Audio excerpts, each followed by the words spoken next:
ఒక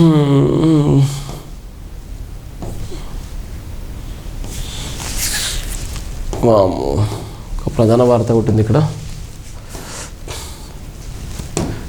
నిన్న జరిగినటువంటి ఒక ప్రధాన వార్త.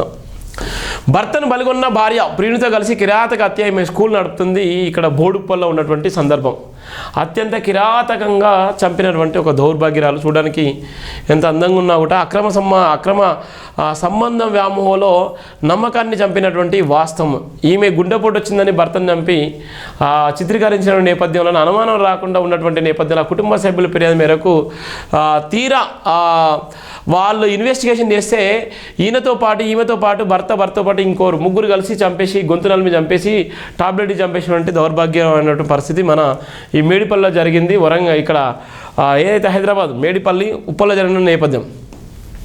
భర్తను బలిగొన్న భార్య ప్రియునితో కలిసి కిరాతక హత్య అక్రమ సంబంధం వ్యామోహంలో నమ్మకాన్ని చంపిన వాస్తవం.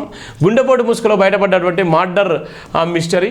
అక్రమ సంపాదన వ్యామోహం ఒక కుటుంబం నాశనం చేసిన దారుణ ఘటన మేడిపల్లి పరిధిలో వెలుగులోకి వచ్చింది. భర్తను గుండెపోటుతో మృతి చెందినట్టు నమ్మించే ప్రయత్నం చేసిన భార్య ఆమె ప్రియుడి సహా మరో వ్యక్తిని పోలీసులు సోమవారం అరెస్టు చేశారు. పోలీసులు వెల్లడించిన వివరాల ప్రకారం బోడుపల్ ఈస్ట్ బృందావన కాలనీ చెందిన విజయ్ అశోక్ 45 శ్రీనిధి యూనివర్సిటీలో లాజిస్టిక్ మేనేజర్గా పనిచేస్తున్నాడు. డిసెంబర్ 12 ఇంటి బాత్రూంలో అపస్మారక స్థితిలో పడి ఉండడంతో కుటుంబ సభ్యులు ఆయన్ను మల్కాజ్గిరి ప్రభుత్వ ఆసుపత్రి తరలించగా మార్గవంతున మృతి చెందినట్లు వైద్యులు ధృవీకరించారు. కుటుంబ సభ్యులు ఎలాంటి అవమానం లేదని చెప్పినా పోలీసులు అనుమానాస్పద మృతిగా కేసు నమోదు చేసి దర్యాప్తు చేపట్టారు. వైద్యుల ప్రాథమిక నివేదికల శరీరంపై గాయాలు కనిపించడంతో విచారణ వేగవంతమైంది. విచారణలో అశోక్ భార్య పూర్ణిమ, ఆమె ప్రియుడు మహేష్, మరో స్నేహితుడు సాయి కుమార్ కలిసి అశోక్ను హత్య చేసినట్లు పోలీసులు ఆధారాలు సేకరించారు. అదుపులో తీసుకొని ప్రశ్నించగా నేరం వెలుగులోకి వచ్చింది. ప్లే స్కూల్ నిర్వహిస్తున్న పూర్ణిమకు స్థానికంగా నివేశించే మహేష్తో పరిచయం ఏర్పడి అదే అక్రమ సంబంధంగా మారింది. ఈ విషయం తెలుసుకున్న అశోక్ పలుమార్లు ప్రశ్నతో పూర్ణిమలో భర్తపై కక్ష పెరిగింది. డిసెంబర్ 11 సాయంత్రం అశోక్ ఇంటికి వచ్చిన సమయంలో పూర్ణిమ సాయి కుమార్ కలిసి హత్యకు పాల్పడినట్లు పోలీసులు కూడా వెల్లడించిన నేపథ్యం ఉంటుంది. ఇంత దారుణంగా ఉంది. ఎక్కడ కూడా ఆగట్లేదు. అక్రమ సంబంధాలు వెలుగులోకి వందలాది అక్రమ సంబంధాలు వస్తున్నాయి. ఒక నిండు కుటుంబాన్ని కూడా బలిగొన్నటువంటి భార్య. న్యాయ పోరాటానికి న్యాయం జరిపించండి. కర్ల రాయేష్ కొట్టి చంపిన పోలీసు అధికారులను కఠినంగా శిక్షించాల్సిందే. మానవ హక్కుల commission chairman justice Shamim Akhtar గారిని కలిసిన మందాకృష్ణ మాదిగ కర్ల రాయేష్ని చట్టవిరుద్ధంగా అదుపులో తీసుకొని తీవ్రంగా చిత్రహింసలు పెట్టి అతని చావు కారకులైన పోలీసుల మీద చర్యలు తీసుకోవాలని వినతులు. ఎంఆర్పీఎస్ వ్యవస్థాపక అధ్యక్షులు పద్మశ్రీ మందాకృష్ణ మాదిగ. హైదరాబాద్లో తెలంగాణ రాష్ట్ర మానవ హక్కుల కమిషన్ చైర్మన్ జస్టిస్ షమీం అఖ్తర్ని ఎంఆర్పీఎస్ వ్యవస్థాపక అధ్యక్షులు పద్మశ్రీ మందాకృష్ణ మాదిగ కర్ల లలితమ్మతో కలిసి వినతి పత్రం సమర్పించారు. ఏ ఫిర్యాదు లేకుండా చట్టవిరుద్ధంగా దళిత సామాజిక వర్గానికి చెందిన కర్ల రాయేష్ను తమ అదుపులో తీసుకొని 4 రోజుల పాటు తీవ్రంగా చిత్రహింసలు పెట్టి అతని చావు కారకులైన చిలుకూరు ఎస్ఐ సురేష్ రెడ్డి మీద ఇతర పోలీసు సిబ్బంది మీద తగిన చర్యలు తీసుకోవాలని విజ్ఞప్తి చేశారు. గతంలో ఎన్నలేని విధంగా ఏ ఫిర్యాదు లేకుండా దాదాపు 4 రోజుల పాటు కష్టంలో ఉంచుకొని తీవ్రమైన చిత్రహింసలు పెట్టి మానవ హక్కులను ఉల్లంఘించి దళితులైన రాయేష్ మరణానికి పోలీసులు కారణమనే సంఘటన ఇది మాత్రమే అని కమిషన్ గారి దృష్టికి తీసుకెళ్లారు. ఈ సంఘటన సంబంధించిన పూర్తి ఆధారాలను వారికి సమర్పించారు. అనంతరం మీడియాతో మందాకృష్ణ మాదిగ మాట్లాడుతూ కోదెలపట్టణం చెందిన కర్ల రాయేష్ లాకప్ డెత్ విషయంలో పోలీసులను సస్పెండ్ చేయడంలో వివక్షత నిర్లక్ష్యం కనిపిస్తుంది. చట్టం ముందు అందరూ సమానం అనేది నిజమవుతే లాకప్ డెత్ ఎవరెవరు ఉన్నారో వారి అందరి మీద చర్యలు తీసుకోవాలని, అక్కడ చనిపోయింది ఒక మాదిగ కులానికి చెందిన రాయేష్, అందుకు కారకుడు రెడ్డి సామాజిక వర్గానికి చెందిన ఎస్ఐ సురేష్ రెడ్డి ఎలాంటి ఫిర్యాదు కాకముందుకే 4 రోజుల ముందే అదుపులో తీసుకున్న తర్వాత కేసు ఫైల్ చేశారు. అదుపులో తీసుకున్న 4 రోజులకు చిత్రహింసలు పెట్టారు. కోర్టులో ప్రవేశపెట్టే రోజు కోర్టు ప్రాంగణంలోకి హైకోర్టు ఇంజెక్షన్ ఇచ్చారు. పోలీసులు 4 రోజుల పాటు తమ అదుపులో ఉంచుతున్నారని చెప్పడానికి సంబంధించిన అన్ని ఆధారాలు ఇప్పటికే సేకరించామన్నారు. పోలీసులు ఈ కేసులో తప్పించుకోవాలన్నారు. మేము డీజీపీని కలిసిన తర్వాత కంటి తుడుపు చర్యగా కోడ రూరల్ సీఐని సస్పెండ్ చేయడం జరిగింది. కానీ ఈ సంఘటనలో ప్రధాన కారకుడైన చిలుకూరు ఎస్ఐ సురేష్ రెడ్డి మీద తగిన చర్యలు తీసుకోవడం చూసి అతన్ని కావాలనే కాపాడే ప్రయత్నం చేయడం జరుగుతుందన్నారు. ఈ విషయంలో కోడ ఎమ్మెల్యే ఉత్తమ్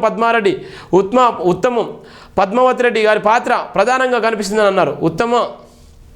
ఉత్తమ్ పద్మారెడ్డి తమ సామాజిక వర్గం చెందిన వ్యక్తి కనుక్కునే చిలుకూరు ఎస్ఐ సురేష్ రెడ్డిని కాపాడుతున్నారన్నారు. ఇదే సంఘటనలో కోర్ రూరల్ సిఐ ప్రతాప్ లింగం గారిని సస్పెండ్ చేసినప్పుడు చిలుకూరు ఎస్ఐని ఎందుకు చేయడం లేదని ప్రశ్నించారు.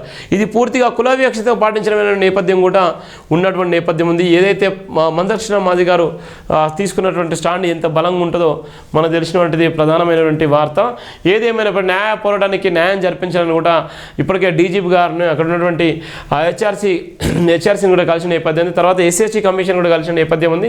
న్యాయం జరిగే వరకు మా పోరాటం ఆగదని కూడా ఆయన చెప్తున్నటువంటి ప్రధాన వార్త కూడా మనం చూస్తున్నాం. ఇది ప్రధానంగా జై భీమ్ దినపత్రికలో ఉన్నటువంటి ప్రధాన వార్త.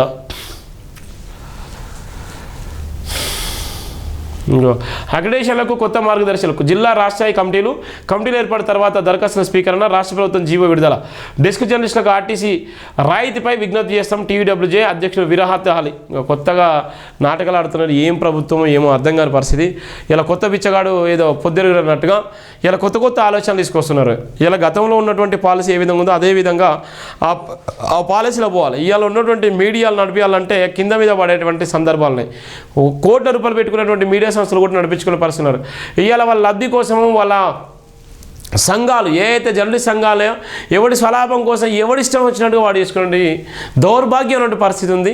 ఇక్కడ ఉన్నటువంటి నేపథ్యం చూసిన అక్రిడేషన్లకు కొత్త మార్గదర్శకాలట. జిల్లా రాష్ట్రాల్లో కమిటీలు ఏర్పడిన తర్వాత దరఖాస్తుల స్వీకరణ రాష్ట్ర ప్రభుత్వం జీవో విడుదల డెస్క్ జర్నలిస్టులకు ఆర్టీసీ రాయితీపై విజ్ఞప్తి చేసిన టీడబ్ల్యూజే అధ్యక్షుడు విరాహత్ అలీ. ఏం జరుగుతుందో అర్థం కాదు. ఇక ఇంకో ప్రధాన వార్త, ఖండంలోకి ₹1,00,000 ఖర్చు.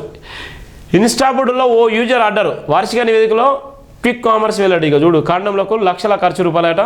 ఇప్పటికే ఉన్నటువంటి ఐటీ కోరిలో ఉన్నటువంటి నేపథ్యం, ఎవరైతే ఐటీ ఉద్యోగస్తులు ఎవరైతున్నారో ఐటీ ఉద్యోగస్తులు ఎవరైతే చేస్తున్నారో అత్యధికంగా HIV బాధితుల సంఖ్య పెరిగిందని మొన్న నివేదిక వెల్లడించిన నేపథ్యం కూడా ఉంది.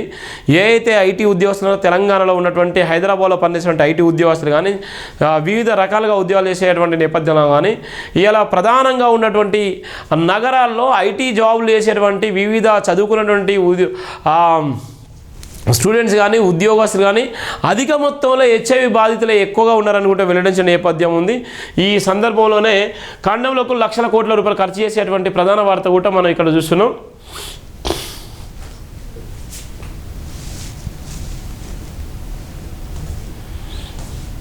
ఇంకా తొలుత మున్సిపాల్స్, ఆ తర్వాత ఎంపీటీసీ జెడ్పీటీసీ ఎన్నికలు. 29 నుంచి అసెంబ్లీ సమావేశాలు, నదీ జలాలపైన ప్రధానంగా చర్చ. సర్పంచ్ ఎన్నికల్లో జరిగిన చిన్న పొరపాట్లు మళ్ళీ రిపీట్ కావద్దు. ఎంపీటీసీ జెడ్పీటీసీ ఎన్నికల బాధ్యత ఇన్ఛార్జి మంత్రులదే. మంత్రులతో సీఎం రేవంత్ రెడ్డి 3.5 గంటల పాటు సాగిన సమావేశం.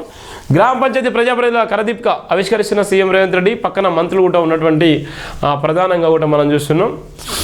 ముందుగా మున్సిపల్ ఎన్నికలు వెళ్దామని, ఆ తర్వాత ఎంపీ జెడ్పీటీసీ ఎన్నికలు నిర్వహిద్దామని మంత్రులతో సీఎం రేవంత్ రెడ్డి చెప్పినట్టు తెలుస్తున్నది. ఈ మేరకు ప్రభుత్వం సూత్రప్రాయంగా ఒక నిర్ణయానికి వచ్చినట్టు సమాచారం. మున్సిపల్ ఎన్నికలకు వీలైనంత త్వరగా నిర్వహించేందుకు చర్యలు తీసుకోవాలని, అందుకు అవసరమైతే ప్రక్రియను త్వరగా పూర్తి చేయాలని సంబంధిత అధికారులను సీఎం రేవంత్ రెడ్డి ఆదేశించారు. ఇక అసెంబ్లీ సమావేశాలకు ఈ నెల 29 నుంచి నిర్వహించాలని ప్రభుత్వం నిర్ణయించింది. 29న సెషన్ ప్రారంభించిన ఒకరోజు తర్వాత తిరిగి జనవరి 2వ తేదీ నుంచి లాభాల సభలు నిర్వహించుకుందామని సీఎం రేవంత్ రెడ్డి మంత్రులతో చెప్పినట్లుగా సమాచారం. ఈ సమావేశంలో ప్రధానంగా గోదావరి కృష్ణా జలాలపైన చర్చించిన లక్ష్యంగా పెట్టుకున్నట్లు తెలిసింది. ఈ మేర గవర్నర్ ఆమోదానికి ప్రభుత్వ ప్రతిపాదనను పంపించి గవర్నర్ ఆమోదం లభించగానే అధికారికంగా గెజిట్ విడుదల చేయనున్నారు. సోమవారం సాయంత్రం కమాండ్ కంట్రోల్ సెంటర్లో మంత్రులతో సీఎం రేవంత్ రెడ్డి ప్రత్యేకంగా సమావేశమయ్యారు. దాదాపు 3 గంటల పైగా సాగిన సమావేశంలో పలు రాజకీయ విధానపరమైన అంశాలపై అందరి అభిప్రాయాలు, ఆలోచనలు తెలుసుకున్నారు. ఒక్కో మంత్రిని ఒక్క అంశంపై అభిప్రాయాలు అడిగి తెలుసుకున్నట్టు సమాచారం.